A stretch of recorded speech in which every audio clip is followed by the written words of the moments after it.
All right, well, it should be fine. Who knows? Who knows? Got a dog licking himself over here. We got. I don't even want to know where he's licking himself. We're just going to let that go. Yeah. We'll just let that go. Okay. I mean, I'm ready. Are you ready? Yeah. Welcome to the No Budget Filmmaking Podcast, presented by Cinema Summit, a podcast about the art of making films, no matter how small the budget. And now, here are your hosts, Alex Darke and Trevor L. Nelson. Hey everyone, thanks for joining us. This is episode 25 of the No Budget Filmmaking Podcast, and I am Trevor L. Nelson. And I'm Alex Darke, and today we will be talking with Eric Scott Johnson and Eric Machiela, the writer and director double Eric duo behind the indie film Camp Manna. But first, What are you drinking? well, more beer. Yep, of course. We still have a case left of the Kona Brewing Company. Yep. So that's going to be drinking. I'm going to be drinking a lot while you're gone. Plus, we haven't had the opportunity to purchase an ice machine that is of my high standards. He does have high standard ice machines. We have ice in the fridge that I bought from the store, but It probably tastes like Freon by now. you think so? You think the Freon leaks into it? Yeah, I think so. I think you're kind of Probably mistaken. right. I think you're probably a right. little anal retentive about your ice. Why didn't you drink it today? Okay, I felt like a beer. I felt like a beer. A nice little I refreshing see. beer, especially when we had some Chinese food. My dog is going to town on us. Like, what is he doing? Hold on. Hi, getting cords everywhere. Knock it off. He's a Good weird doggy. puppy. What a weird puppy. All right, so now that we got past that whole thing, because it's so obvious that we drink the same thing week in and week out, Yep. what's new? Well, speaking of when Alex is gone, I'm going to be drinking a lot of beer. Alex is going on his honeymoon. Yay! Alex, tell them what you've won. An all-expenses trip paid to Greece. Yay! Check that out. Yep. The Greek islands. The Greek islands. Santorini and Mykonos and man. Athens. It's not one of the islands, but you gotta go there first. Oh man, you'll be very surprised if you think Athens is an island. Yeah, I know. What are you most excited about? Well, I'm pretty excited about some gyros. Yeah.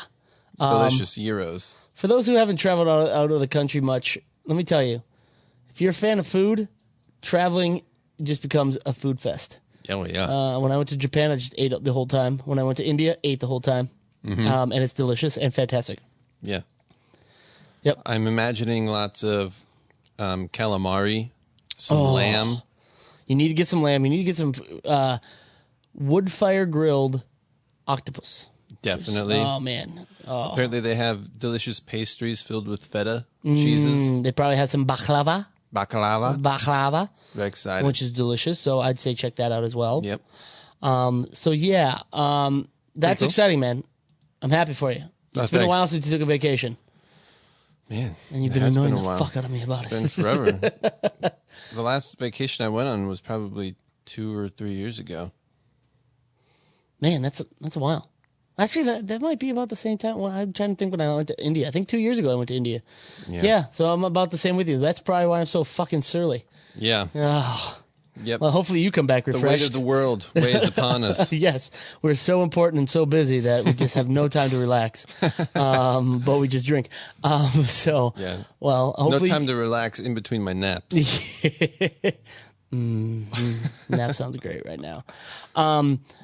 Well, hopefully you enjoy yourself and come back Thank you. nice and refreshed to take on the world again, Yes. or have the world take you on and destroy One you of 'em. again. Another 2 or 3 years until you need another one.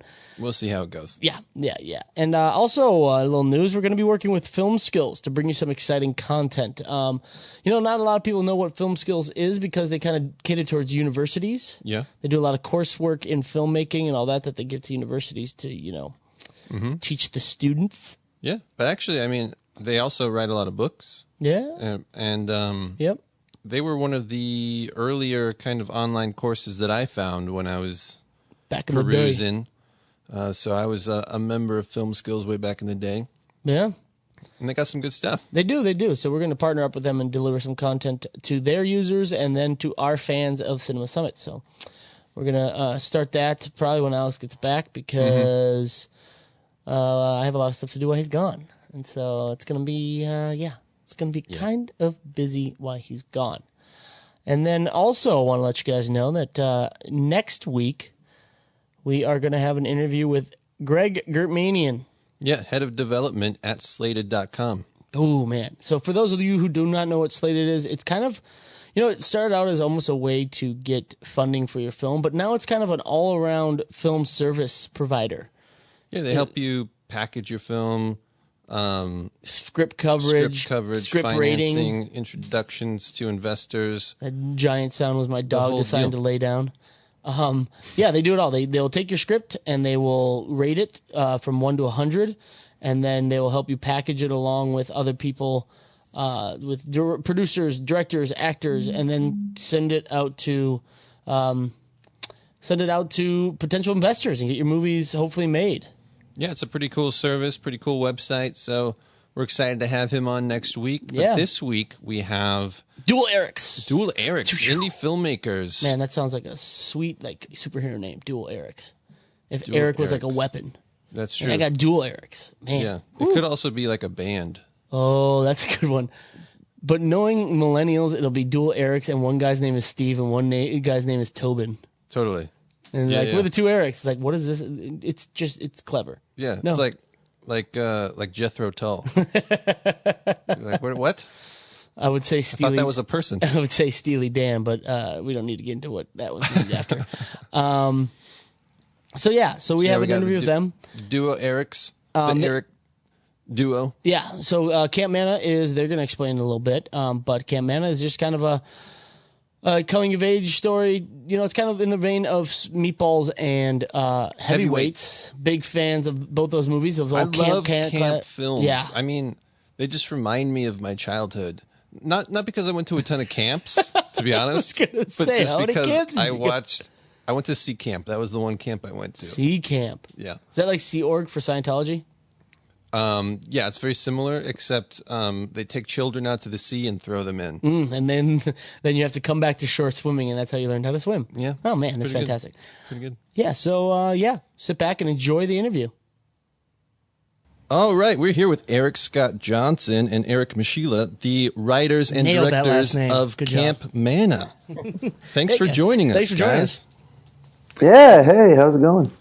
Thanks for taking the time to talk to us. No problem. No, I'm going to start off and say, both named Eric. We're going to screw it up during this podcast and ask a question. How did that work on set when both of you were Eric, unless you had nicknames? Yeah, well, we've been working together since 2004. So we've sort of got unless we're angry with each other and use the first and middle name. Oh, man. Oh, man. No, I've always just called Eric Johnson E or EJ. That's sort of what he's known around at Gorilla and in our community. And then, I kind of just go by Machiela. So perfect. Surnames are quite a delight. Machiela and EJ, that's what we'll call you this whole time, but I'm going to screw it up. I know it will, so apologize already. Yep. So how about you guys give us a little bit of your backgrounds and how you each got started in the film industry and what you've done and all that kind of stuff. Go for it. Yeah, we started working together in 2004. We actually kind of started working together on accident, to be honest with you. We both ended up interning on a feature film set in Atlanta and ended up in the same department making behind-the-scenes videos for DVDs when those were a thing. We were fresh out of a kind of quasi-film school, not to go too deep into that debate. But it was a paid entry to an internship, but you know what? It worked out. And we met there and ended up having a couple opportunities to create some documentary stuff overseas, and took them, and one thing led to another, and kind of the rest is history. We ended up getting more and more opportunities and kind of building a company around that in reaction to it. But it really started with, obviously, just sort of having a lot in common, liking to work together. And I think, too, probably although we didn't know it at the time, really having skill sets that augmented each other well. Similar passions, but different talents. Yeah, so I was going to ask how you guys work with the dual director on set. What are your specific talents that you think that makes you guys mesh together really well? Yeah, it came together a little organically, I would say, because we didn't know what it was going to look like. We just knew that we both needed to direct this. We did a short film based on this back in 2005. And I remember the way we did that one specifically is I also DP'd it because we were shooting everything on 16 back then because we were cool, Yeah, nice. Nailed it. It's a really smart idea to spend $9,000 on 16 millimeter stock and then realize you don't have enough to transfer it properly, so you just put it to mini DV. We've been there. We know that. Comes back compressed and stretched. It looks awesome. But yeah, we did that. And then on that set in particular, I remember it was younger kids. Eric likes kids. I'm afraid of them. So he worked with the talent a lot on that one in particular. And then I did more of the shot breakdown stuff and coverage. Okay. On this one, it was a little bit of a combo. Eric worked with a couple actors specifically. I worked with a couple actors more specifically based on because when you cast, that's the big thing about I even have had it with movies that we've done. We did 2 other independent movies before this one, and we produced those. But I found some of the talent, and when you're the first person to be the point of contact for talent, there's a kinship that can grow there a little bit. There's a trust that starts immediately over the first lunch. So that kind of, I think, is one of the reasons that on set for Camp Manna, the feature, we had. This isn't obviously not the case all the time, but there were a couple people in particular that Eric J. worked with more, and people that I worked with more. And then we also are producers on the film. Ask them which one's name rhymed with Rary Roosey. I was going to ask. That must have been a trip. Because that was his job. Yeah, Carrie Lucy was great. She was really Busey. When you met Busey, didn't even know that Eric J. was on set. No, I don't even know that he knew that there were 2 directors. Oh my gosh, that's hilarious. That sounds like Busey. So give us a brief synopsis of Camp Manna and how the idea came about. Yeah. Oh, yeah, Machiela. Feel free to take that one. Tagged in. If you don't have it, I'll go for it. But no, yeah. So this idea, we both grew up in West Michigan, and that's Grand Rapids, Holland area. Everything's named after something that's Dutch Reformed.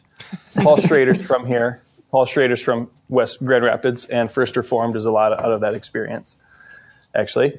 So we kind of grew up, and Eric J. has said, and it's true because I looked it up, in Wikipedia, you can actually, if you look up Bible Belt, it'll give you all the good old Bible Belt areas that we all know so well and steer clear of.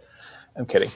And then, but then we also, it says an enclave of the Bible Belt is West Michigan, like Grand Rapids and Holland, which is, it specifically labels the 2 cities that both Eric and I live in. Nice. So, we grew up, Eric grew up homeschool in a nice conservative evangelical bubble culture, which we can get into if you like. He's that's a whole other movie and idea. And then I grew up going to more traditional, youth groups and church camps and Christian high school and everything. So it really was a right what you know when we first got to know each other when we met in summer of 2002, and then we started working together more regularly in 2004, 2005. We wanted to make a film that would, quote, change the world, because that's what all of our short films do, right? Sure. Of course. And we thought, well, what do we both know? What do we want to write about? And then we came up with the idea pretty simply and quickly about something that would take place with a church group that would be satirical. Saved had come out the year before, and the Machiela Culkin, Gina Malone movie that takes place at the high school, Christian high school, Mandy Moore. And that was a big influence, I think. That had come out a year before we started thinking about what we wanted to do, and I think we said, we want to do something like Saved. There's not a lot of that stuff out there. But that's probably the most direct comp for us too. But the film itself is about a small, very small, prepubescent teen type kid who shows up at the camp, Christian camp, as the only non-Christian. And as a result, he's suddenly and quickly identified as the odd one out, and two counselors who it would behoove them, both personally and professionally, if you will, to save his soul, start to compete to try to win his affection and, win him for Jesus. So that's, throw in the fact that Gary Busey is the camp director, runs the camp as an ex-Vietnam War veteran. Love it. Who found Jesus in Vietnam during a near-death experience.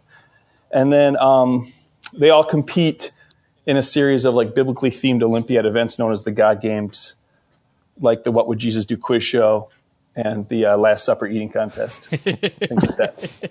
And it is satire in that. One thing I wanted to add to that is, going back to what motivated the film, Eric and I, we wanted to create something together. We obviously both were big fans of comedy, which is, not easy for sure, and probably not a good place to start, quite frankly, as a young filmmaker, but it was something that we loved. But we were trying to find something that was economical, right? And that isn't as romantic, but, we really began with, what can we make that makes sense on a budget and we can, get the most production value out of? And we both really loved camp film genres like heavyweights and, meatballs. Exactly what we brought up when we saw this. Yeah, that was our jam and really influenced us so much, especially the look and feel. I still pine over the look of Meatballs. That is the quintessential camp. But we looked at it and we went, if we do a film, and at the time thinking of a short film even before this, on a camp, we can eat there and sleep there. And, we can also build a pretty good vibe there, which will help comedy as far as, quickly getting actors comfortable with each other and all that sort of stuff. And we can do it more economically because we don't have to leave. Now, there's plenty of things we've learned about that since in making the feature, but I think in essence it holds true. We really shrunk our environment.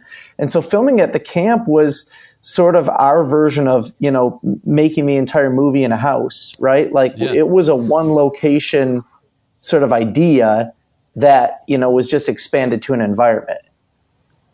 Mm-hmm. That is what it kind of from, us being no budget filmmakers and running a podcast called No Budget Filmmaking, that was one of our biggest things was why shooting a camp, and that we shot a feature film that all took place in a cabin in Tahoe, and it was that exact same idea. If you can shrink it down, have your cast and crew kind of live on premises and almost reduce the number of places you have to shoot and rent and all that, it kind of just makes your movie budget explode a little bit more and a little more flexible. It really did. And there's all sorts of byproducts to that, right? We would sleep in these children's sized beds. And the amount of days that I woke up with squirrels running around inside the cabin, no exaggeration, there was a handful of them and it was terrifying. Go for it. I was going to say we shot it. We've shot a all boys camp on an all girls camp. Actually, really? So if you look at the bunks and all the writing on the ceilings and floors in the bunks, it's like Sophie, 1993. And it's in fact, the movie's supposed to kind of take place in that, it's we don't specifically say when, but it's got VHS cameras and digital watches and stuff. So it takes place in that 80s, 90s range. And what although was Christians are usually Christians are usually about a decade behind everything, so it might actually be 2008. Right. That's funny. Bring them a DVD and they just freak out. Whoa, DVD player! Wow. So the beds themselves were for 9-year-old girls, and Eric Johnson is about 6'3", 6'4" or so, and so. Oh man, fantastic! He took. Did everyone? But honestly, it was awesome. It lent itself so much to the community. We didn't have a lot of rehearsal time. Yeah. And by doing it this way, I would say it is a byproduct even, whether the cameras are running or not, the camp vibe just sort of continued all the way through. And we even had actors that, we wrapped them out and they just didn't go home. They just stayed for another week. And just, it was like, well, the cabin's already paid for. You can hang out if you want. Yeah. So it created this great vibe that I think really helped accelerate like the interplay between the actors, because we didn't have as much rehearsal time as we needed, which is pretty common with a small indie film, Yeah, no, absolutely. Yeah. Yeah, with Joey Morgan was like, he rapped out, who played Gordo, who's like the cynical, classic camp trope kid. Yeah. Like, you're killing me Smalls kind of guy from Sandlot. And he actually showed up on set to the camp the day before we started, and he walked up wearing a "You're Killing Me Smalls" t-shirt. Fantastic. Pretty cool. So he totally got what he was doing. Sure. But yeah, like it was after we wrapped him out, and we wrapped him out on a Friday, and then it was actually the Friday before Labor Day. So we had a couple days there, Labor Day weekend, and then we started shooting again on Labor Day. And I look over, and he's sitting there on set, like, cigarette in mouth, camera in hand, taking pictures, and I'm like, "What are you doing here?" He's like, I didn't want to leave." So I was like, "Okay, I want to." There was a general "can I stay for the rap party" vibe going on, which was pretty cool. Nice. And then like somebody like to Eric's point, to the camaraderie and trust. You just can't in no budget filmmaking when you are working in SEG. I mean, I guess you can if you know them really well, and you can cheat the G sheets there. Yeah. But when it comes to actually doing it properly, you're supposed to pay for every day they travel and every day they're rehearsing or working, of course, which makes sense. I totally get why that is, and it's a thing. But with a no budget or low budget, film, it's like, go, we tough, can't pay you. Go, just leave the set. It's totally stunk because people show up and they didn't know each other, they didn't trust each other yet on camera. So we actually have said, like, there's a couple scenes from the first day. We actually shot the first day. We did the first day really simply. In terms of like performance-based stuff. Mm-hmm. The only person that we did the sweatbox scene on the first day, where Joey leans in and gives a great performance. But he's done a lot of movies and TV stuff now, so we didn't worry about him. But yeah, it took us about 2 or 3 days before suddenly people realized what we were doing, and that gave them the time to trust each other. And then Jimmy Tatro, who was 22 or 23 at the time, it was 3 years ago now. Jeez. But he showed up, and he was just kind of like, you could tell at first he was like, all right, what am I doing here? Yeah. Who are these people? When you roll on takes of Busey standing on the lakeshore screaming at the kids, and you have a lot of the actors are wired up, but they're not on camera. And so they're walking around just talking to their buddies on their phones. It was a pretty good one where because when we were editing, I'm like, what is that in the background? And I isolated the channel, and it was Jimmy talking to one of his buddies back in Cali. And I'm sure he wouldn't mind me telling this, I can promise you. And he just was like, yeah, I don't know. I'm in Michigan. It's like, he's like, yeah, Busey's here, which is hilarious. And he goes off on that. But I think I didn't see it until the second or third day. And it really involved, honestly, like a night of campfires and beers, a couple whiskeys. And it was like, after that, and you start to know each other, laugh together, he shows up on set the next day, and he's like, I'm here to have fun. I trust these guys now. So that's what the camp brought in a really interesting way. That's really cool as well. That's really. Were you expecting that, or was it just one of those things where it's like, hey, you know what, we got to get these guys. We're going to use the situation as it is and try and build from it.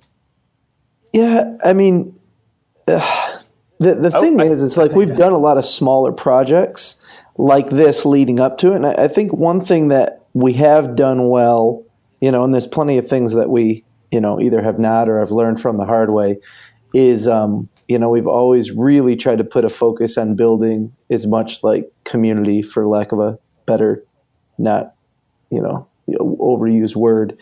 But we've done a good job of creating that on our sets, and that's really important to us just because we want to be there, Yeah. And so I think that was something, while we didn't fully anticipate it and in the exact sort of respect of how it happened, it was something I think that we intended to do from the beginning. We knew that to create, sort of ensemble comedy, especially on a budget without rehearsals, we were going to have to work really hard to make sure that, we created the right kind of atmosphere and environment. So I think we trusted that a lot. That's awesome. Yeah, I think when we were more optimistic and we thought we'd have more hands on set and stuff, we actually even toyed out the idea of having our own, quote, camp director. Yes, it would. Like set up weekend events and competitions and things. But that's awesome. It's just, it would have been production is so chaotic, and people kind of want to do their own thing and unwind a bit. I think if they would have been, because of SAG rules and stuff too, every actor except for Ian, who's played by Luke Klein, the young teen, was 18 or older. Okay. So of course, the classic, like playing high school kids. Yeah. And then William, who's played by Ramel Chan, the Asian actor, he was actually 30 when we shot. Isn't that crazy? That guy's secrets. That guy looks like he's 16. Yeah, he's incredible. He can pull it off. That's awesome.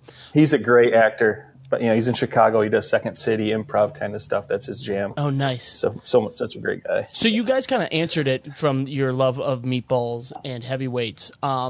Is that because of it was also based on kind of your experiences growing up? Is that why you guys said it in the 80s/90s, that earlier time?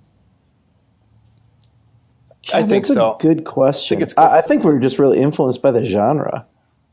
And that's when, we most grew of that up. Stuff was happening. Yeah, and it's when we grew up, and so Stranger Things is an 80s nostalgia. Yeah. And I would guess like 10 years from now, there's going to be 90s nostalgia, and 20 years from now, there'll be early 2000s nostalgia, because the filmmakers will be those ages. The filmmakers will be those. I know, they're terrible. Yeah. But the filmmakers will be those ages then, I think. Yeah. That's my theory. I have a theory. Definitely. But I mean, like, look at Jonah Hill's got that movie coming out called mid-90s. That's right? true, yeah. Definitely. That's, yeah. So... Did you ever step back and say, we're doing low budget, it would actually could hurt us if we, because you have to get, not that, I'm dating myself and feel so old saying this, not saying a VHS camera is like so hard to get because it's a collector's piece, or just like in the beginning where he's at his aunt and uncle's house and you kind of had to make it look like it's from the 80s. So at any point where you're like, you know what, we don't need to do it in the 80s, we could do it any camp movie, because it might cost a little bit more in terms of props and set dressings to get the look of the era right. I don't think it would have worked, like for us anyway. And maybe that's just because it's so embedded in my mind. But I think that, to have a vision for something that's sort of infused with a sense of nostalgia, and especially because we were trying to create satire that wasn't mean, but that we loved, like we really had to have an affinity for the environment. And, this is just the one that all our memories were attached to, right? This is the one that we're attracted to. And I think it was like, it is era-based, but there's this thing, and maybe it's just a Michigan thing, but, in general, we're like, camp kind of exists outside of time. And I'm really attracted to those camps that sort of stay there. There's obviously a lot of, modern new camps cut to the end of Wild Wild Country. But well played. But I don't know. I think we just have an affinity for that kind of, deep in the woods sort of time stops kind of camp. And that comes from growing up in Michigan and that sort of a thing. And I just don't think we even considered doing it any other way, honestly. Yeah, I think growing up in Minnesota, I would be disappointed if I went to a camp today and they didn't like wheel out an old tube TV to show me a video. Rather, like if I was ever at a camp in Minnesota like today and they brought like let's bring over our 30-inch flat screen and show you guys some videos on our DVD. I'm like, wait a second, what? We're just gonna Chromecast to this TV. I'm like, get out of here. This isn't camp. Yeah, what's happening? Right. Where are you getting that Wi-Fi from? Yeah, exactly. Like I totally get what you mean. It's like camp is just it's always stuck in the 80s. It seems like no matter like even 30 years from now they're gonna be stuck in the 80s because they just want to get kids away from everything. Yeah, and there's also that's exactly right. Yeah. There's something too that we considered too, and I don't know if you guys have ever thought about this because this is purely a theory and time will tell, but there are genres of films that happen sort of outside of time, if you will. So if you think about like Christmas movies, like they tend to sort of have this longevity because the traditions or the kind of all the things that go into that part of the subculture, they stay a little bit more static as time moves on. And so I'll go back and watch, National Lampoon's Christmas Vacation or Home Alone or whatever. I'm not really even thinking about the fact that it's an older film. I'm just watching a Christmas movie. And I think that also, is the case with camp movies a little bit. And comedy can have such an expiration date on it. Not all comedy, but a lot of it. I think that's something that is exciting to me to watch over time is, does the film age better because it exists in a kind of world outside of modernity? Yeah, and I think that makes a lot of sense, especially when you think about these genres particularly are bringing memories of your childhood back. And so it makes sense that they're, a little bit older. Especially with Christmas and stuff, you think about waking up and like going down and thinking Santa's real and all that kind of stuff. Wait, what? And then, oh, sorry, did I blow that for you? No. My bad. Roasted. Oh no. So now specifically, blah blah blah. Specifically talking about making a faith-based film. It's not. I would say it's not your normal faith-based film. Did you expect Thank you. any, it's not, I would say it's not, for lack of a better term, it's not any more preachy than any coming of age story, which is just like, this is just life and you got to accept life as it is. And it's not beating you over the head with a message or something like that. It's a fun movie. I would say it falls more into just like the comedy camp movie genre than it does a faith-based movie. But we definitely weren't trying to make a faith movie. Yeah. It's a great question, and it's definitely been one that we've struggled with because when you're defining your market and stuff in your audience, you have to answer that question because 6,000 movies a year are being made now, and there's maybe 10 or 15 distributors that you'd actually want to work with, and they can only take on 40 titles. You know what I mean? The odds are stacked. Yeah. So they have thousands. They have those 6,000 screeners sent to them. Every one of them gets them. And it's really easy to say no, right? Yeah. And it's really easy to say yes to First Reformed or Hereditary, movies that premiered at Sundance or South by or Telluride or Toronto, right? Mm-hmm. So that's kind of become, those festivals have become kind of an aggregate for what to take on. So we said, well, what do we have? We have something really unique. We have a film that's based and inspired by meatballs, heavyweights, things like that. But we have a unique angle. We had a filmmaker friend tell us years ago when we were working on one of the early versions of The Draft. Remember, if you're just making a camp film, then you're just making another camp film. And maybe this is bad advice in hindsight, but who knows? He's like, but the thing that you have, I don't think so, because I love the movie for what it is, which is unique. And he said that the thing that you have is you have a unique angle. I've never seen a comedy at a Christian camp that's, satirical and a bit edgy and all that stuff. So when we started making it, we looked at Saved. I mean, I guarantee you guys, we shot a PG-13 movie. There used to be girls in it that were called the Jezebels who would swim. Nice. Basically, they were the sirens of mythology. So they would lure the boys away from the purity of Camp Manna into the, into lust and stuff like that. It ended up not working because it ended up being about something different than what we were talking about. We were trying to explore Christian subculture and satirize that a bit. And on top of that, the one we grew up in, which is this very strange white male evangelical subculture. So it wasn't something like when you actually watched the movie with audiences, you felt them like, whoa, where did this just go? Right? It got into something else, which is another movie altogether, which is the movie about, sexual repression in Christian culture. Which is a whole it just went, we could see where it was going dark because it just wasn't funny anymore. It's funny on paper. Mm-hmm. And then once you start to put it all together, not only did it not feel funny, it didn't feel like the type of movie that we wanted to make in terms of just, I don't know, character representation and values and all that sort of stuff. Yeah. Like it was breaking all those rules of filmmaking where, the the female characters are really just far more sort of objectified characters than we had anticipated them being and things like that. And it just wasn't something we wanted to make. So we dialed it back. And I think it kept the film a lot more lighthearted. Yeah, it really. When you have to call those actresses who gave you a lot and were awesome and so much fun and great and tell them like they've been cut out. And it wasn't like they weren't insignificant. You know, we ended up having to go back the next summer to do 2 days of reshoots to EJ's point, dial it down a little bit.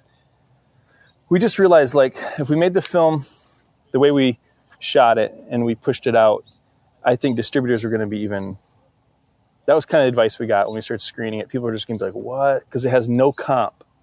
And distributors want comps. Yeah. Oh, it's like, you know, Die Hard, or it's like Jaws or whatever. Yeah. Or they want something that's an easy sale. Because we did a movie in Australia called Arrowhead for 181,000 Australian dollars, but it's really, really ambitious because we had to build spaceships. We shot in the outback for 2 weeks. It's got over 700 visual effects shots. It was done in the vein of how Paranormal Activity was done, with a team of guys who knew how to do the effects. Gotcha. But that movie in and of itself had a poster. I was like, I know that this has a poster and a trailer. Yeah. Mm-hmm. And how the movie turns out is a whole other story, but it's so easily marketable. Right. And then we're now like in 40 regions. We're on Netflix with it right now. It's not like it's a cash cow or anything, but it got distribution easily. Yeah. You know, so with Camp Manna, we had to kind of feel like we were pushing it a little bit more into the faith-based, quote unquote, which is a very dangerous phrase. I understand that. But push it even a little bit more into that area because some of our innuendo jokes, some more of our language, and we didn't dial all of that back either, of course, but we dialed it back quite a bit. We took all the drinking, stuff like that. Yeah. Anything that was like a little too sexually like heavy, even like jokes and things that were like improv. We just dialed a lot of that back, and I think it's a broader film now for that. Yeah. What's interesting about that is that, you know, like, that's why I resist like the term like sort of faith-based or Christian genre or whatever, because quite frankly, I would never watch one. Yeah. But the thing is I feel like people are going into those movies going like, how do we craft this film to cater, you know, to the sort of all of the social mores that this audience will accept? Where for us, it was sort of like the opposite, where we're just going like, okay, what is the bare minimum we can sort of dial back here to sort of stay in a position where we're making a film like you described, right? Where it's more of just a camp movie, but it sort of meets a standard that allows us to market it more. And as filmmakers, as you know, filmmakers that own this property, we had to think about two things. We had to think about our vision. We had to think about, you know, maintaining the integrity of something funny and fun that we love. But then we also had to think about the fact that, you know, we have a fiscal responsibility to ourselves and to our investors to make this piece of property as marketable as possible, so that we can go on to make another film and those sorts of things. So it's this delicate balance that, you know, again, like it goes into the film school discussions and all that stuff that they just don't get talked about, right? Like where like art and commerce meet and like what is the line? And it, you know, it's a hard thing to do. It's a hard thing to do to, you know, look at your film objectively and say, okay, what is the thing that is the most marketable that still maintains the vision that we had for this from the beginning? Yeah. And speaking of that, do you have distribution for the project already?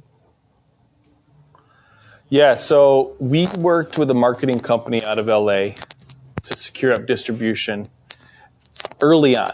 And it came back like we basically had some people early on say, well, if you took out these 12 things, for us, we could like consider it because it was a little too edgy for them if they were in the faith realm. And then if they were in the non-faith realm, or like people who at least like distribute faith films like Lionsgate or Sony Affirm, places that get it, and are trying to do a little bit more with it. But we had some of those early conversations, but even from our own screenings, we wanted to reshoot the middle, primarily the middle. The reason Bradley ends up getting in trouble, you know, was the whole premise that we had to recreate. It was nice though. It was actually fun to go back and be able to reshoot because I was like, gosh, I missed that one shot I really want. Quick, pick it up. or Jimmy came back out and we were able to do the Jesus Bingo God game. Oh, nice. Which it felt like it just needed a couple more God games and things. So that was nice. But yeah, so distributors then, when we started to present it to them in fall, spring of 17, really through summer, there were a lot of interested parties and a lot of, I would say, deals that are obviously going one way. And we have done a couple films before. Our producer's done a dozen films. The deals that were presented to us were basically negative deals, in my opinion. Yeah. Nobody wants to say no. There were a lot of yeses if you can, or if you can provide. And a lot of it was they wanted us to bring the P&A. P&A is the marketing budget, right? Print and advertising budget. So, but it wasn't an insignificant amount that they wanted. They said, you're going to have to bring us at least $500,000 in P&A. I mean, my friend just did a film that released in theaters, and he had to do the same sort of thing. And that distributor needed him to do a $5 to $6 million P&A raise. So what they're asking for is quite an insignificant amount of money for marketing, actually, even. Mm-hmm. But again, low budget filmmaking. Me and Eric staring at each other. Are we really going to go to try to scrounge up another $500K on this? Yeah. Or do we want to scrounge? Steal. Just look at those couch cushions. Yeah, there you go. Yeah. So what we ended up doing is, so we looked at these offers and obviously took them seriously. Nobody wants their movie to sit on a shelf, mm-hmm. right? And we ended up deciding, and time will tell if this was the wisest decision or not, to look into self-distribution. And so we went that route. We put the film on iTunes and Amazon, Google Play, and basically worked with a PR company that had done, a significant amount of films, or pieces of films for marketing. And we worked directly with their marketing company. We built our own social campaigns. We still maintain our own social campaigns right now, and are committed to this, looking at it more like, what is the long-term growth of this thing? People ask me how the movie's doing, and I actually refuse to answer. I just said, I'm not going to answer that question for 2 years because I know that, we're not Lionsgate. We're not, we're not able to pump a ton of money into this, so we have to play the long game. And as we go, especially our digital efforts, you'd be shocked how much just social is driving the attention to the film, and it's just picking up steam slowly and steadily. How much it will pick up, time will tell, but we need to give it a significant push at a time. But what's interesting about that is it's building enough momentum now that it's validating the film where it's sort of coming back around. So we just got a distribution deal in Australia and New Zealand, and I think we got that in part because we really have proven the validity of the property by self-distributing it here, and they can see the way that it's playing and getting, the reactions. That's awesome. Before we talk more about distribution, I wanted to ask you, because it all does start with financing. How'd you guys go about getting financed for this project? Oh, man. That goes back to the beginning. Kind of what we talked about. I mean, when Eric and I did the short film, and like I said, we sort of reacted and started working together. Being in Michigan, we didn't really have a good platform to build off of. So we really had this sort of carrot out on the end of the stick and ended up building a commercial production company sort of around this dream and, building a film community in the place where we live in West Michigan, and sort of holding this out in front of us and then finally going after it, 10 years later. And that's part of the way that we got here was by building the mechanism that we could jump off of. So some of it was, let's get to the point where we can own some of the, the resources to do this work. Some of it was, let's get to the point where we've built the relationships where we can, call in the favors to do this work. And then some of it was really just saving and being diligent to put away some of our resources as we did commercial work and our commercial company grew, so that we could invest in our own property. So we've got a handful of investors on the film, but we're one of them in a significant way. But it's again, it's the long game.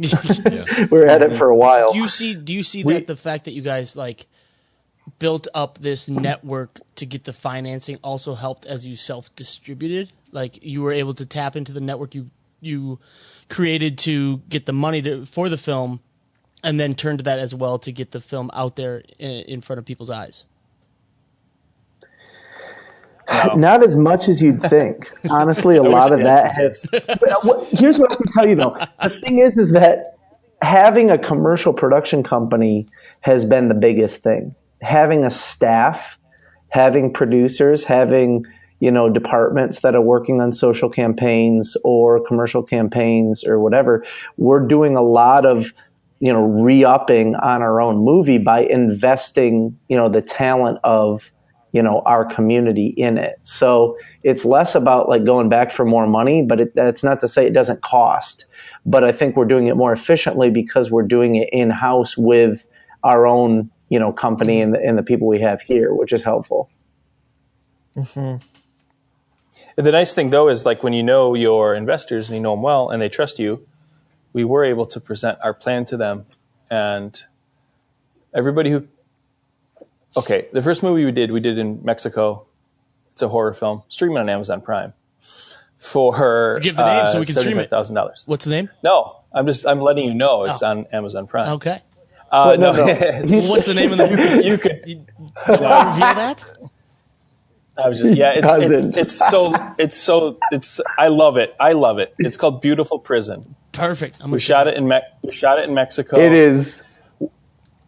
When I say you've never seen anything like it, I truly mean it. And I actually have had friends. I always tell them that you need to have I don't know if you guys like beer, but if you have a beer before and a beer every act, you'll love it. Great. Fantastic movie. That sounds like our podcast. If we have a beer before, beer during, and then 3 beers after, we think our podcast will win. I'm stupid. You guys, the podcast listen to you guys are kicking it off with telling us what your beers are. Don't worry. So, I fully support drinking while watching movies, so good to know. Yes, and so it's really great. We did it for $75K. We shot 25 days, 20 in Mexico, 5 in Michigan. That's awesome. Oh, yeah. It's a lot of practical effects. You talk about, Rob Rodriguez's the Machete team came down from Austin for free to do some zombie blood effects. That's awesome. They were awesome. And then and it's our buddy Joel. He's just this wild man who's got a crazy life story, who moved on to Mexico to work with drug rehab people. And we met him on a set, and he wanted to make this movie. And I was I read the script, and I'm like, geez, dude, you're going to need $1 million for this thing, He's like, I got 50. Not 50 million. Sorry, not 50 million either, right? $50. But at that time, Eric and me had been going for 6 years or so on the business, and we had gotten enough equipment, like some Red Ones and Aries Zeiss Master Primes and enough Kino Flows and HDMIs, that I threw it in our white windowless panel van, which got stopped about every 12 miles down through Texas, and drove into Mexico, and we shot that movie. But that movie was financed by a doctor in Mexico that was an important part of Joel's life. The second film we did, the one that's on Netflix, that one's called Alien Arrival. I'll give you that one too. Awesome. But we shot it as Arrowhead. Okay. We shot it as Arrowhead, but it was... The title was changed to Alien Arrival because in the West, because they said nobody's going to click on anything called Arrowhead. So they called it Alien Arrival for a buzzword. But spoiler alert, there's really no alien. What? So it's a really, really bad title. And also this is what happens when you get distribution, guys. And this is they do what they want. The budget part of it, because they changed our title, they had to change the opening, graphic card. that our buddy Sam Balch, our VFX buddy in Melbourne, had made this beautiful opening animation card for Arrowhead.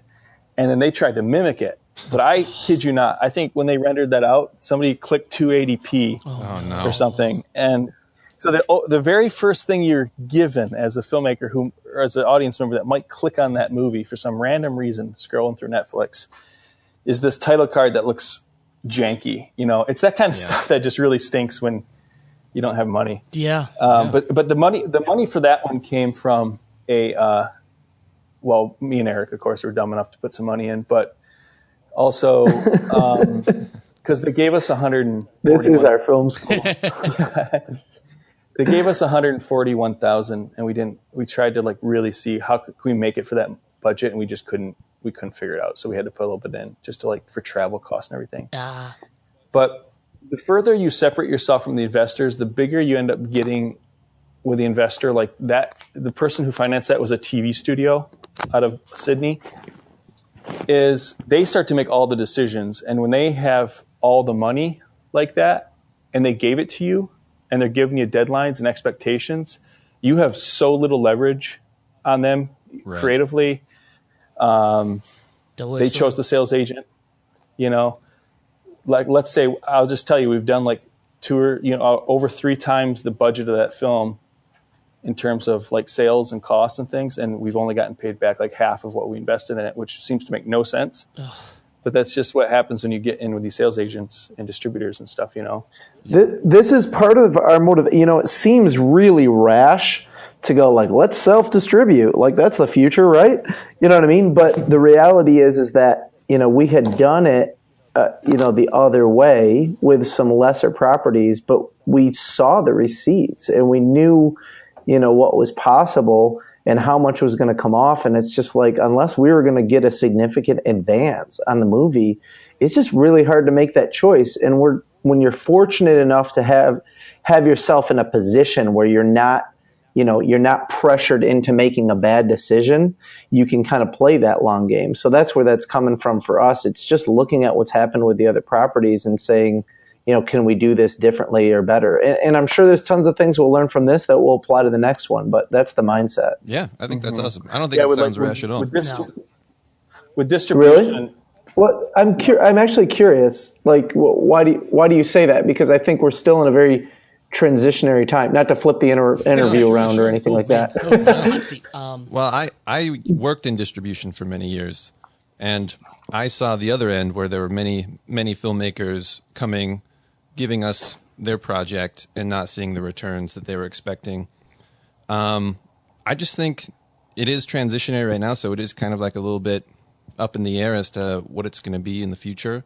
But I think it's the direction to go, because I do think not all companies are this way, but a lot of companies are a little bit predatory when it comes to indie filmmakers and their contracts and things like that. And I think there's just a little bit more control for the filmmakers when it comes down to it, in terms of how your movie's represented, where it's going to go. And nowadays with, different advertising avenues that weren't available back then, I just think it's becoming more and more possible to actually get an audience to see it. That's what we're concluding as well. And the reason I went on that diatribe about how we got financing for other movies is because on this one, the people were investing in us. So we even had an investor. This probably isn't the best press, but it's changed a lot. He read the script and he was like, I don't get it. Here's some money, because the greatest investor ever. I'm going to need to get his name and number after this interview, just because he sounds like a jackpot. But you know what it was, though? It was that what we were talking about before, the film had been a carrot on the end of the stick for so long that it had forced us to build a film community where there wasn't one before, where we are in West Michigan. And there are other creative people in other industries around that had been observing that. And he was one of them. He had done some pretty significant stuff of his own right. And I think that, what he was seeing is this sort of like willingness to try and fail and stumble forward.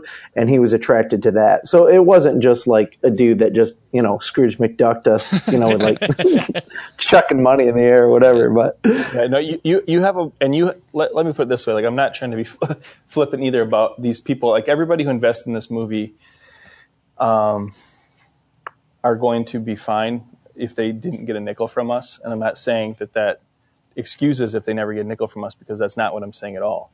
Because you have an absolute moral responsibility, I believe, moral responsibility as a filmmaker to do everything in your power to honor every nickel that's given to you. And that's what Eric was mentioning earlier. We felt like our film was too out there to be fiduciarily responsible to our investors. Right. Which is why we had to shift the film back away from a little bit craziness into something a little bit more broad.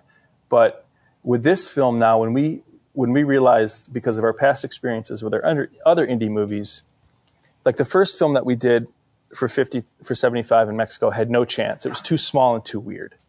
We did get distribution, but we've only got, there's no money. And then the second one is one that was very much made as a product. We knew that we would get out there. But now you can see, as I mentioned, 3 times the budget, and we don't even have half of our investment back yet, which makes no sense. Right. So for us, we were thinking, what is the best thing we can do? And it does maybe seem rash, but self-distribution is the way. And I think you can see it now. Netflix is actually, right, Louis C.K., which is we can just jump ahead to the fact that he's a comedian. That's it. 5 years ago, right, when he did that self-distribution online for $5 and sold like 1 million of those things, the comedians around the industry, from what I understand, were like, F you, Louis, basically, because now you've set this new model that I can't do because I have 1,600 Twitter followers and you have 16 million or whatever, right? So I think self-distribution is going to be the way of the future. And I think specifically with somebody who's got a name going forward, like, why would somebody want to, and Netflix is trying to nip the comedy thing in the bud by taking away people's desire to self-distribute, but paying them a ridiculous amount of money, right? To do an hour of stand-up. I mean, the effort it would take just to build a website isn't worth it for some of those guys. So, so that's kind of where we got and why we got here, because we actually believed whether or not it was the right move long term was that we were being the most responsible to our investors by owning it, caring for it. We knew this audience for this film better than any distributor out there. I guarantee it. And now it's just a matter of a 2-year, 3-year process, having conversations with guys like you, shilling it at coffee shops, whatever it is, to tell people basically that we're here because our P&A spend was so low that the only way these things grow, is I'm sure you guys know from your stuff too, is grassroots, word of mouth, and all that stuff. And that's what we're getting into. And do you think it would have been a little bit different? You said yourself that you don't feel any obligation and your investors will be happy. I mean, you feel an obligation, but your investors will be happy if they never see a dime from this. Do you think that helped lend you towards the self-distribution? Because it's like, you know what? If they never see a dime, they're not going to be mad at us. So if they see a dime in 3 years, it's just going to be a happy surprise. So we can take the time to self-distribute and publicize this and self-market it because our investors are so cool. Yeah, like, they believe in us and they believe in our strategy. I didn't say I didn't think that they wouldn't be happy if they never saw a dime. They wouldn't have to go on the dole. Yeah. Right. If they didn't see a dime, is my point. Gotcha. Right? They're not going to be Angela's ashes up in here. So,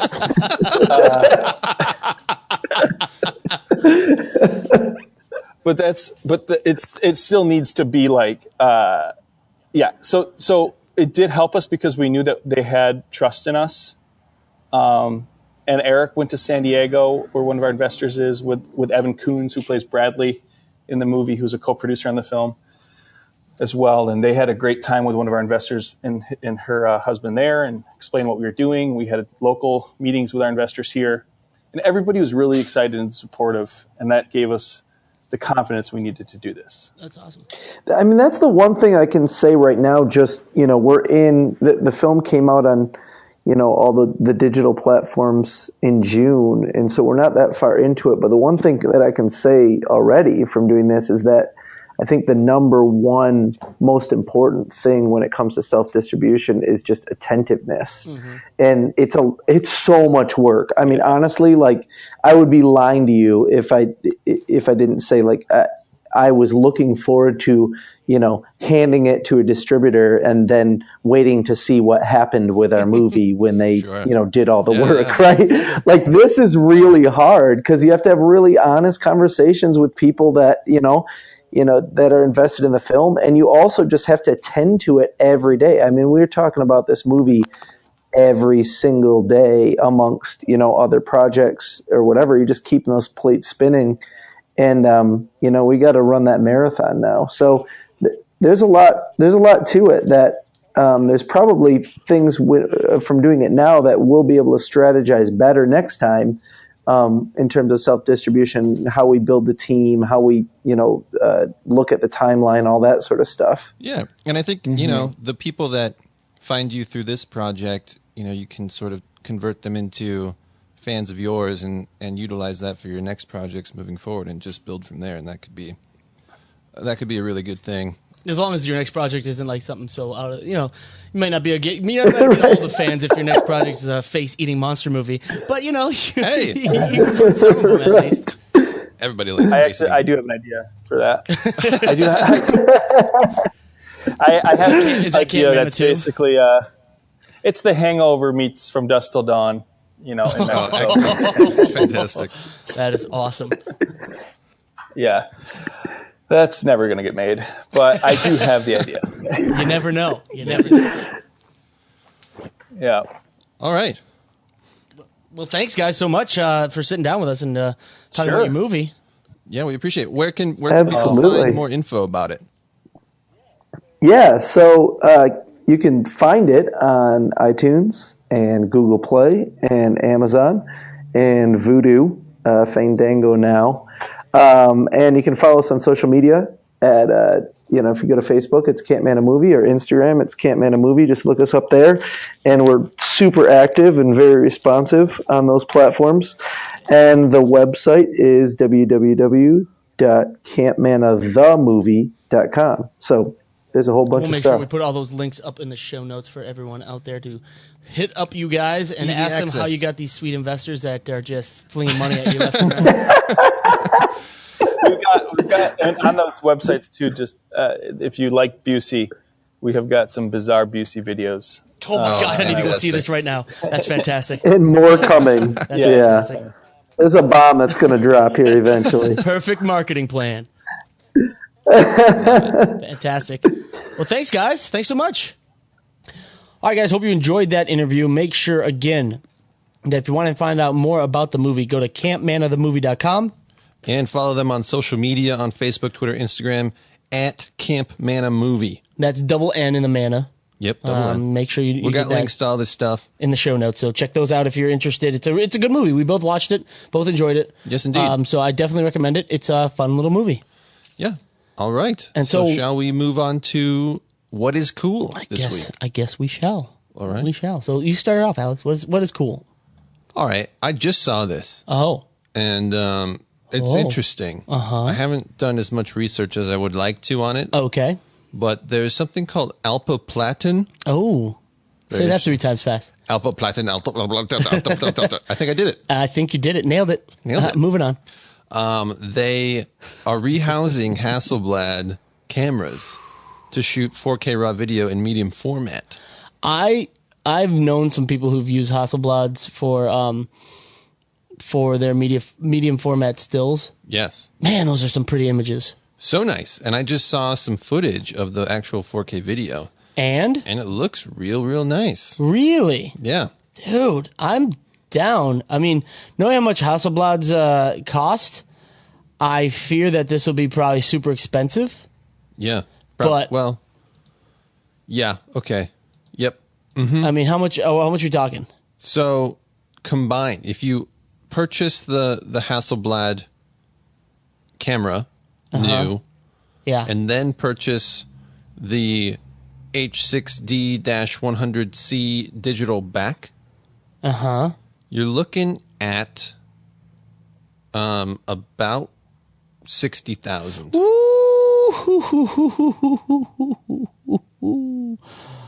Ooh, man, that's insane. Yeah.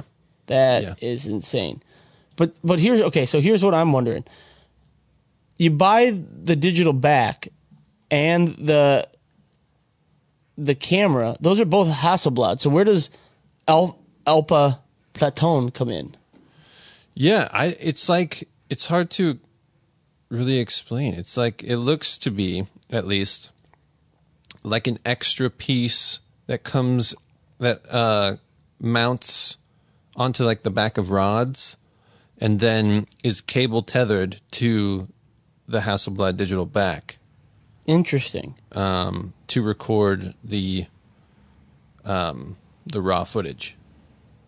Interesting. So, yeah, I don't know. I gotta do some more research on it, but it looks like it shoots 16-bit RAW. Okay. On CFast 2.0 cards. It sounds like what it is. It's a new housing unit. So it takes the two parts, the digital back and the camera, rehouses it to make it a little bit easier to kind of like a work. Form factor. Yeah, better form factor for digital film. Gotcha. So okay, which is still like that's still awesome. Yeah. I love the look of Hasselblad's, and I'm looking at the footage now myself, and me likey. Yeah, definitely. Man, the colors on that are crisp. It adds a PL mount, which is nice. Man, The power supply solution. Oh man, that footage has some sweet J.J. Abrams lens flares. Oh man, I know. Woo. Actually, you know what it reminded me of when I saw it? What's that? If only I could remember. Good point. I remember that too. Yeah. Who's that director that made that Steven movie Spielberg. with Brad Pitt? Okay. Where it was just like all kind of natural light looking, and I think he also did the Tree movie with Hugh Jackman. He also did The New World. He also did the what's that guy's name? God, Tell me what his name is. Oh my gosh, it is Terrence Malick. Terrence Malick. Yeah, Terrence Malick, got it. Yeah, it reminds you of something like that. Yeah, that looks very, very similar. Which I'm on board with that. I'm all for that. Funny story about Terrence Malick. I forget what movie he was. I think it might have been The New World. And so he's famous for kind of just like rolling the cameras. He also loved the oncoming of digital cinema since he didn't have to, have these giant magazines and all that. And he just kind of like he wants his characters to be method actors, to live as a character, and he just kind of lets them go. He's notorious for shooting so much footage and then cutting it together. The story comes together in the editing room, literally. And I forget who it was. I want to say Christian Bale or someone like that. They were in like the new world, which is kind of like Pocahontas and John Smith. And he was walking. He was kind of annoyed that he wasn't given any direction and all stuff like that. So he's walking, and he just starts walking towards the craft services table. And again, this is supposed to be set in like the 1700s. And so all these PAs had to scramble and take out the craft services table rather than cutting so that it wouldn't disrupt the shot. So it just sounds like it was a mad dash to get the craft services out of the shot. That's pretty fantastic. Yeah. Was that Colin Farrell from New World? I don't think it was him. There was another. Let me double check who the New World. Let's see who was also in it. Let's see. It was Colin Farrell was the big guy, but I'm pretty sure. Let's see, starring Christian Bale. Yeah, I think it was Christian Bale. I think Colin Farrell played John Smith, and Christian Bale played Pocahontas. Yeah. My God, this is amazing. He's so method. It's unreal. He blends into his characters. I believe he played John Rolfe, who was another one of the settlers along with John Smith. Yeah, So all the Johns. all the Johns, because back then everyone was named John. Moving on, because we just destroyed this. What's cool for me is it's the Sackler Flowtech. Now I've talked about, I don't know, I've talked to a lot of people about this. Don't know if I talked about it on the podcast. Sackler kind of did a whole new kind of design to their tripods with the Flowtech. And they came out with the Flowtech 75, and it has a single clasp system to deploy the legs. So it's just a plastic lever that sits on top of the legs. Pull it out, deploy, good to go. Carbon fiber. These things are supposed to be like set up real quick so you can get your shot off. Well, they just released the Flowtech 100, which has a 100 millimeter bowl for 100 millimeter fluid heads. And nice. Holds up to 66 pounds, it says. Yeah. So this is the big boy. This is the big boy one. The other one was kind of like a prosumer kind of thing. This one will hold your shit. So yeah, and it's, some good stuff. It also has like some similar features, like it looks like it has a mid spreader. Yeah. Yep. It has a mid spreader. But you can take it off and then spread it all the way out, like flat on the ground almost. And then also each individual leg has a clasp that you can release to kind of get your different angles for each individual leg. Nice. The question is, would you trust your Alexa setup or your Red setup or RV35 setup on a tripod that is only supported by plastic clasps to hold the legs in place? That's some of the questions. Like that's what most tripods are. Our current Sackler has just little plastic clasps. True. Some people just have been wary of the strength of those plastic clasps, but so far, from what I've heard, they're fine. Yeah. They're fine. So settle down, people. Yes. So that's cool. I love Sackler stuff. Oh man, I love Sackler. Love it. Love it. Love it. Love it. Love it. Cool. Yep. Let's see what else we got. I saw this thing, the Insta360 Pro 2. Did you hear about that? Ooh, no, I did not. So it's a 360 camera. Okay. It shoots 8K 3D VR. Ooh, right? Really? With wireless monitoring and stuff like that. And they've just released or they've announced, I guess, I don't know if it's released yet, okay, a plug-in for Adobe Premiere that will allow you to drop your footage in to the timeline, edit it, and then stitch it back together on export. Oh, man. Holy shit, that's awesome. Pretty cool. That's the biggest problem I have with VR and 360 and all that, is that it is kind of a bitch to edit.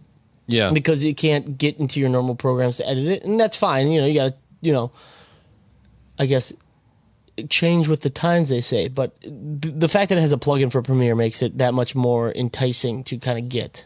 Yeah. And then what else? The other things that are cool about it, it has like built-in stabilization, it sounds like. So if you're doing sort of like action-y stuff or whatever, it's got some smoothing to it. That's but cool. It's also, unlike some of the newer stuff that's come out that only has two cameras, like one on front, one on back. Yeah. This one has 6. I mean, that's great. That means 6 lenses. They're all f2.4, so lot they're easier like to relatively stitch. fast. Yeah. A lot easier to stitch, which I love. Thing looks good, man. And they have like a wireless deal going on, and it looks to be an app for iOS, Android, Windows, Mac OS, and all that kind of stuff. Fantastic. Yeah, so I don't know, it looks kind of cool. I'm not. We dabbled in the VR for a little bit. We dibble dabbled. I'm not super sold on live action VR. No, I'm not. Maybe someday. Other than maybe like experiential type things, like a concert or like. I don't know. I could see it actually working out somehow in like learning capacities and stuff like that. But I don't know about making like films with it yet. Yeah, me and Alex had an idea. We're not gonna give it away for a VR. Not for free. No. Please send a self-addressed stamp to Gilded Cinema, care of Cinema Summit.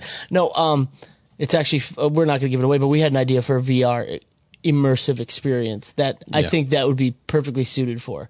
And it's actually funny. True. I saw, where was I? I think I was at a mall, which shocks me that I was actually at a mall.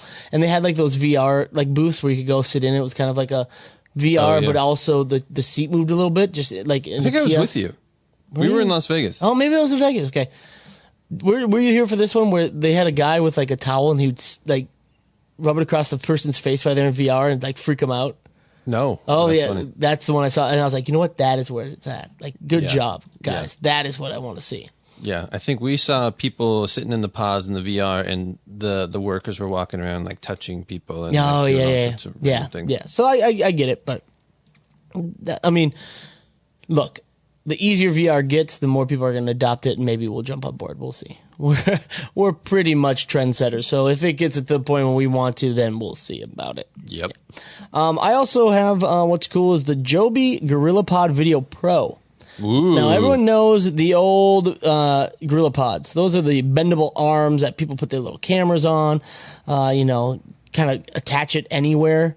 One of those things, if you saw it, you would know if I can't explain it very well. Mm-hmm. Well, guess what they did? They took that, and then they You added... didn't even let me guess. Oh, go ahead. I'm guessing Wrong. Oh, crap. So what they did is they added a fluid head to it. So now you have smoother pan and tilt functions on the GorillaPod. It's like, man, sure, why not? If for little cameras, you can have some fluid lefty, righty, uppy, downy. Sure. Yeah. Okay. So my initial thought, right? You okay? Never having touched this particular thing, if you have a camera of a certain weight on this bendy leg tripod, right? Yeah. And you're trying to like tilt down, right? Uh-huh. And so you're kind of like applying pressure with a fluid head that also is like adding drag and pressure to create like a smooth tilt. Mm-hmm. Would not the legs collapse below you? I knew that was coming. I don't know, man. I mean, it could be one of those things where the legs are stronger too. I know some of they have different levels of their tripod. Some of them are made of metal. Some of them are made of plastic. Yeah. So maybe it's like the big heavy duty metal ones. Yeah, I mean, sturdy. It doesn't look exactly like that, but I mean, as the days have gone by, they've gotten stronger and sturdier. So maybe When they the just night closes in. Oh man, gotta get that out of here. Yep. Can't put any licensed music in this podcast. I think Well, it wasn't licensed, so good. they have gotten stronger. So it'd be interesting to see, especially because you're not going to put a huge camera on it. So as long as the head itself is, if you're not trying to do super slow where you tighten it a little bit and you're kind of cranking on the fluid head a little bit, it might be helpful. Yeah. What else you got? All right. So I saw this thing. Okay. For anyone who's interested in like live streaming and things of that nature, I found take a nap on this one. Go thing ahead. called Boxcaster Pro. Wait a second, you brought me back. What is that? Yeah. Oh, now you want to know. Maybe. Well, it's too late, mister. What? So the Boxcaster Pro, it's many things. They have a whole platform that you can stream to that like multicast or simulcast to like Facebook Live, it's kind of live stream, YouTube, your website, but it also allows you to live stream to Apple TV and Roku. Oh, wow. Very interesting. I've never seen that before. You can integrate it with Wirecast, which we've used before. And Boxcast is just like the platform that streams it out to everything. But they now have this thing called the Boxcaster Pro, which is like an encoder sort of device. It's like a box with different inputs. It has HDMI, BNC, and then XLR for audio. Oh, wow. And then that's crazy. That's pretty awesome. Transcodes it on the fly at 4K. Nice. 4K. Nice. Kind of cool. Which is exactly what leads me to my last what's cool. Speaking of streaming to 4K, the Wi-Fi Coalition, there is one if you didn't know. The Wi-Fi Coalition has come out with the specifications of Wi-Fi 6. So, all this Wi-Fi 8.1, 801G, blah, blah, blah, is now going to be simplified to Wi-Fi 5, 4, 3, and now 6. And what they say with this, and again, this isn't coming out until like 2024, I'm sure, is you can have more devices on your Wi-Fi network. So as people, as they say, the Internet of Things becomes more and more popular and prevalent in homes, and all your shit is connected to the internet through Wi-Fi, this will be able to handle it without slowing anything down. And they're saying that through this technology or this boost, you'll be able to stream 8K depending on your internet connection. Wow. So you can wirelessly stream 8K as long as your internet allows it, which is pretty huge. Cool. Yeah. So I could stream that straight to my full HD television. Your 720p TV? Yes, you can. Nice. Man. All right, that's going to do it for this episode. Thank you for joining us. You can get the show notes for this episode by visiting nobudgetfilmmaking.com/episode 25. And don't forget to hop on over to iTunes and subscribe to our podcast. And while you're there, give us a 5-star rating if you feel so inclined. Please. If you have any filmmaking questions, ask away in the comments section, and we will try to answer them to the best of our knowledge. Don't forget, we now are on iHeartRadio. Ooh. We're on TuneIn. What? We're on Spotify. Uh-huh. We're on Stitcher. Yeah. Google Play. What? Next you're going to tell me iTunes. What? Yep. Oh my gosh, even though you just said to go on iTunes and give us a 5-star rating, I can't believe we're on iTunes. So, you can listen to us forever. You will never escape us. And don't forget to like our Facebook page, subscribe to our YouTube channel, and follow us on Instagram @Cinema Summit. Thanks, guys. We'll talk to you next time. Peace. Interview, bye.